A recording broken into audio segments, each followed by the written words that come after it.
अच्छा, तो जो क्वेश्चन आज हम कर रहे हैं, जो एग्जाम्पल क्वेश्चन है, उसमें हमने वॉल फुटिंग का डिजाइन करना है। एक वॉल फुटिंग जो कि 12 इंच की वॉल को सपोर्ट कर रहा है, ठीक है, कंक्रीट वॉल को। इस वॉल की वजह से जो डेड लोड हमारे पास आ रहा है वो है 20 किप पर फीट, और लाइव लोड है हमारे पास 15 किप पर feet. The bottom of the footing, ये जो बॉटम है, ये बॉटम, ये ऊपर ग्राउंड लेवल से कितने डिस्टेंस पे है? ये है 4 फीट पे, ठीक है, 4 फीट के डिस्टेंस पे है।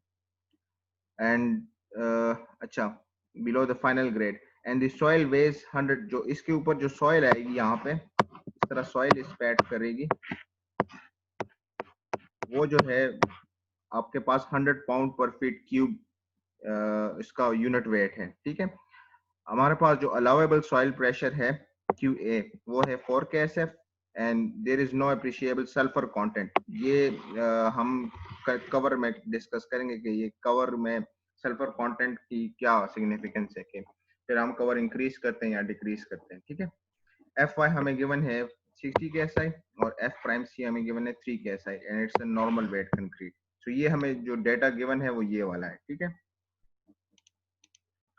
अच्छा, अब आते हैं,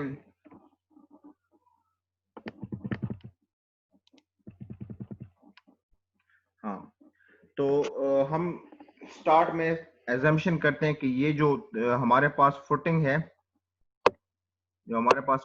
ये जो है 12 इंच थिक है, ठीक है। इट्स 1 फीट थिक ये फुटिंग, ठीक है। The cover is determined by referring to code 7.7.1 of ACI, ठीक है। जब हम ACI में ACI कंसल्ट करेंगे 7.7.1, ठीक है।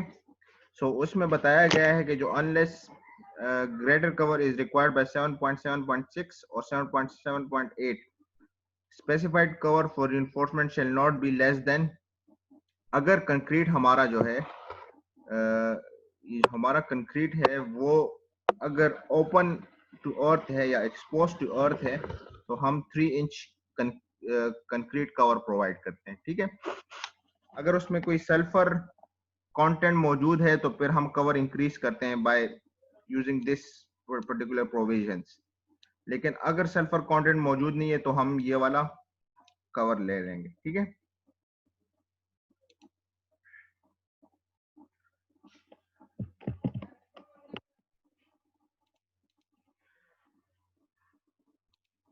अच्छा, तो हमने कवर ले लिया, 3 इंच कवर हो जाएगा, ठीक है, क्लियर कवर,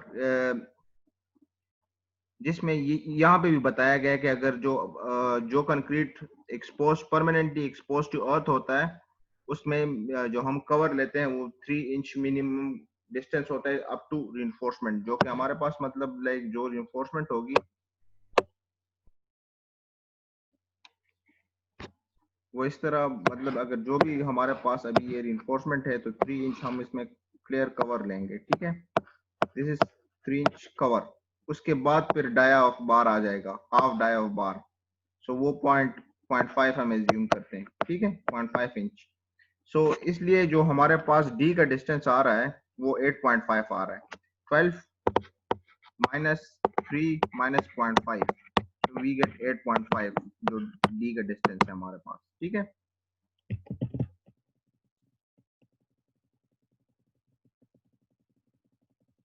तो ये हमारा डी के डिस्टेंस हो गया। अच्छा, इसके अलावा भी हम इसके अलावा अच्छा, जो हमारे पास वेट ऑफ फुटिंग है, अब हम जब डिजाइन कर रहे होते तो एक्चुअली हम करते ये हैं कि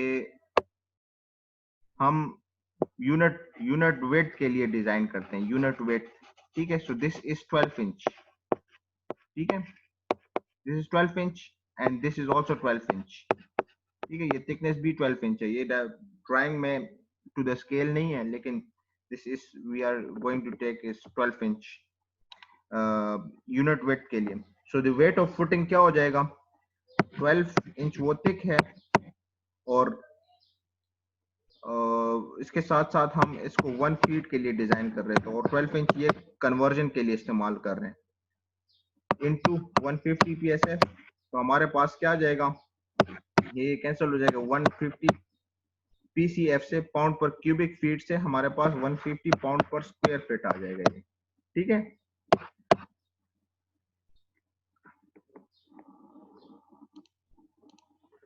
इसी तरह जो सॉइल टॉप है, अब अगर हम इसकी ड्राइंग को देखें तो 1 फीट तो ये कवर हो गया। हमने शुरू में बताया गया था कि ये 4 फीट है। यहाँ से जो सॉइल ग्रेड से डिस्टेंस लेके यहाँ तक बॉटम तक 4 फीट है, तो बाकी 1 फीट ये कवर हो गया, तो बाकी ये कितना रह गया, ये 3 फीट रह गया, ठीक है। तो 3 फीट ये सॉइल का प्रेशर इस पे लगेगा। तो 3 फीट जो सॉइल का प्रेशर लगेगा वो इसके बराबर हो जाएगा 36 inch divide by 12 into 100 PCF. तो 300 पीएसएफ का जो प्रेशर है वो सॉइल की वजह से लगेगा। तो इस पर्टिकुलर एरिया में जो आपका प्रेशर लग रहा है 150 पीएसएफ कंक्रीट की वजह से लग रहा है और 300 पीएसएफ सॉइल की वजह से लग रहा है। तो टोटल हमारे पास 450 पीएसएफ बन रहा है।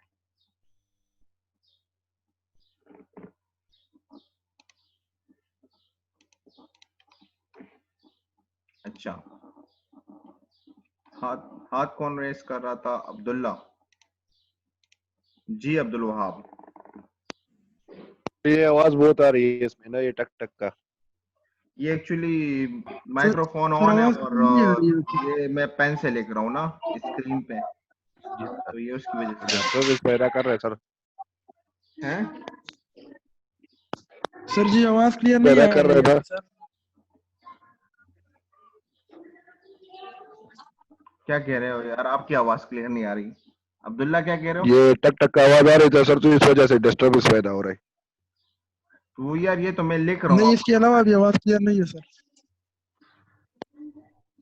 आवाज बाकियों को तो क्लियर आ रही है, अभी पता नहीं आपका इंटरनेट कनेक्शन किस तरह का है।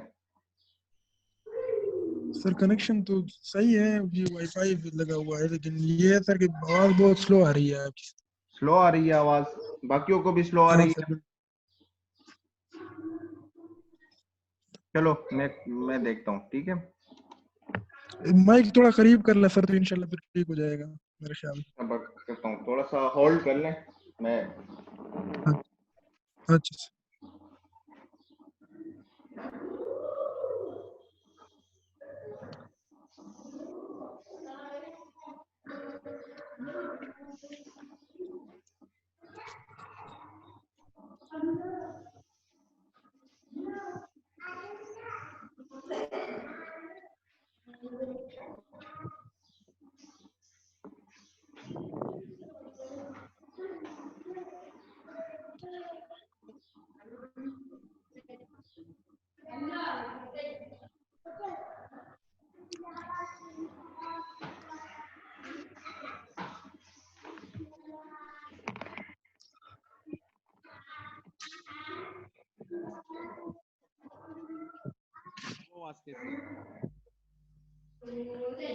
अब्दुल वहाब, जी जी सर। अब आवाज आ रही है? हेलो, अब उससे भी कम हो गई सर जी आवाज सही आ रही है सर। ये वो आपके पास 150 वाले के उसमें आवाज सही नहीं आती है सर, आवाज सही आ रही है। नहीं है सर क्लियर। सर हम लोगों की सब कुछ सही आ रही है, सिर्फ वो आपको सही नहीं आ रही है। इसके पास 50 वाले फ्री में आवाज सही नहीं आती है सर। ठीक है चले सही। अरे कि कासिम तो करार अगेन सर नमाज लिया उस्ताद होने दे।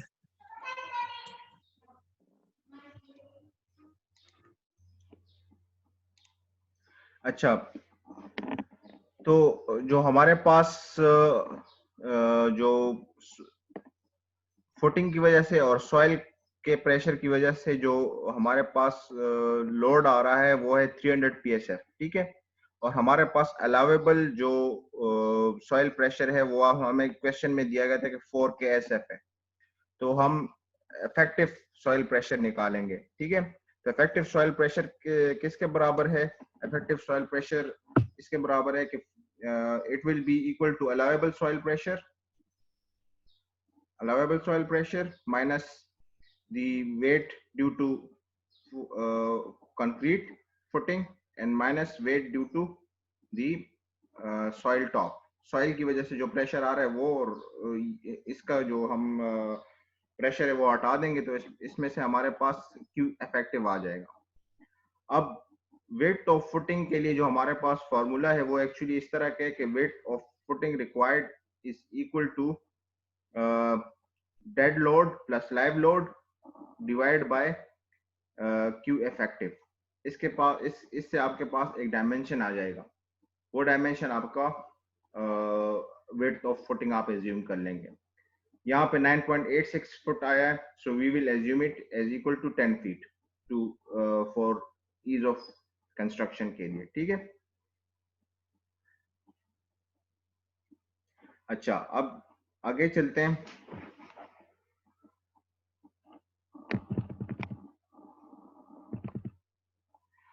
अच्छा, बेयरिंग प्रेशर हमारे पास अभी क्या आ रहा है, जो bearing pressure for strength design for 12 inch weight, unit weight के लिए हमारे पास बेयरिंग प्रेशर क्या आएगा।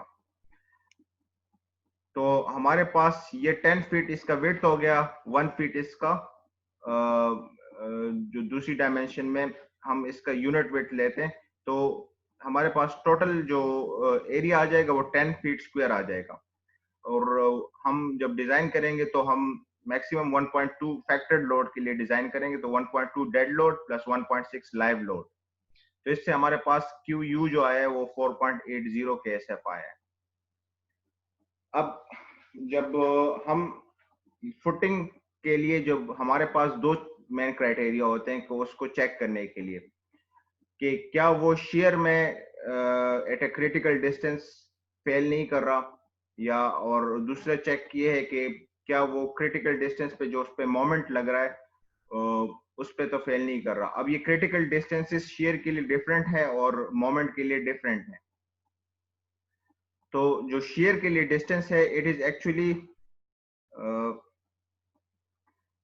जो आपके पास सपोर्ट है, सपोज इस तरह का, ठीक है, ये मैं जो इस तरह का सपोर्ट है, तो उसमें जो डिस्टेंस है शेयर के लिए, it is actually distance D from the support, distance D from the support for share only. तो ये मालूम करने के लिए हम करते क्या है, तो ये हमारे पास टोटल डायमेंशन है 10, तो 10 माइनस 10/2 यहाँ पे आ जाएंगे, 5 फीट पे आ गए, इस जगह पे आ गए। इसके बाद ये वाली डायमेंशन इसमें से माइनस करेंगे 6 इंचेस, क्योंकि ये 12 इंच की वॉल थी तो इसलिए 6/12 इंच हमने इससे सब्ट्रैक्ट कर दिया। हाफ फीट यहाँ से सब्ट्रैक्ट हो गया, और फिर यहाँ से डिस्टेंस D पे जाने के लिए 8.5 और सब्ट्रैक्ट किया, तो हम इस जगह पे आ गए। सो दिस इज एक्चुअली, अगर इसमें इस पे हम शेयर चेक करेंगे कि इस पे अगर शेयर ज्यादा आ रहा है तो we will have to change the dimensions और we have to change the D distance. Actually कुछ चीजें हमें चेंज करनी पड़ेंगी ताकि हम इस कंडीशन को सेटिस्फाई करें। हमारे पास 18.2 की शेयर आ रही है at a critical distance D, ठीक है। अब इस क्रिटिकल डिस्टेंस D के अगेंस्ट हमारे पास कितनी विड्थ होनी चाहिए, कितनी डेप्थ होनी चाहिए, इस फुटिंग की रिक्वायर्ड डेप्थ कितनी होनी चाहिए, मतलब इस शेयर को रेजिस्ट करने के लिए हमारे पास D का डिस्टेंस कितना होना चाहिए डिजाइन में, वो यहाँ पे इन्होंने फाइंड किया हुआ है। जिसे ये कौन सा फॉर्मूला है, ये एक्चुअली P2√F'(C)B × D फॉर्मूला है, ठीक है, ये वाला। ये इसको सिंप्लीफाई किया तो हमारे पास इक्वल टू VU के इक्वल लिया हुआ है और फिर इससे D निकाला है, तो जो D हमारे पास आ रहा है 18.46 आ रहा है, लेकिन D जो हमने एज्यूम किया था वो था 8.5 एज्यूम किया था, तो which is not satisfactory, ठीक है। तो हमें ये D चेंज करना होगा। तो D चेंज करने के लिए फिर हम क्या करते हैं कि हम दोबारा एक सेक्शन लेते हैं, एज्यूम 20 इंच फुटिंग। हम कहते हैं कि ये जो डेप्थ है इसकी जो डेप्थ है वो 20 इंच हम ले लें, 20 इंच हम डेप्थ ले रहे हैं। फिर हमने वो सारा प्रोसेस रिपीट किया, ऊपर जो हमने किया था कि इफेक्टिव क्यू इफेक्टिव हम निकाल रहे हैं, allowable soil pressure minus weight of footing, pressure due to footing minus pressure due to soil top. So उससे हमारे पास दोबारा एक वैल्यू आ गई है क्यू इफेक्टिव की, उसको हमने उससे दोबारा वेट कैलकुलेट किया तो उससे हमारे पास 9.95 फीट आई है। So again we took it is at equal to 10 feet. अगर ये सपोज 10.5 फीट आती तो फिर हम इस फुटिंग को भी इंक्रीज करते 11 फीट पे, क्योंकि ये ऑलरेडी कोइंसिडेंटली ये 9.95 आ रही है तो इसलिए हमने वही का 10 का 10 रख दिया। अगर यहाँ पे चेंज आ रहा है क्वेश्चन में आपके पास तो फिर आपको चेंज करना पड़ेगा, लेकिन यहाँ पे कोइंसिडेंटली हमारे पास 9.95 फीट है, सो वी सेड अगेन कि चलो 10 फीट दोबारा ले लेते हैं। ठीक है,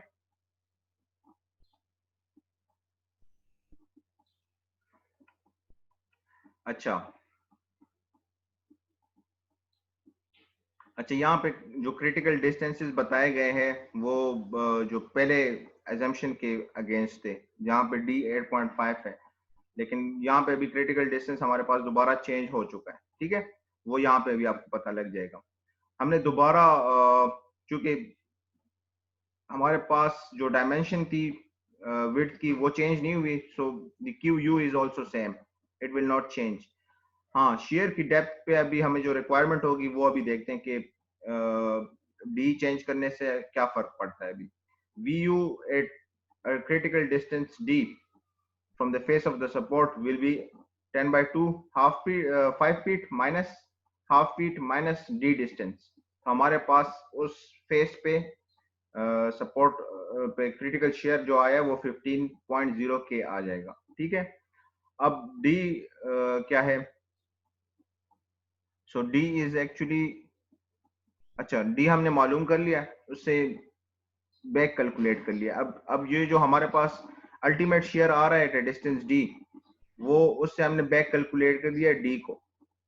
d हमारे पास 15.21 आ रहा है, लेकिन इस केस में हमने एज्यूम कितना किया था, d हमने एज्यूम किया था it is less than 16.5, so it is okay. ठीक है, यहाँ पे ये चूंकि हमने शुरू वाले एजम्पशन से ये कम आ रहा है, सो ठीक है, हमारा शेयर में ये सेटिस्फाई कर रहा है इसको।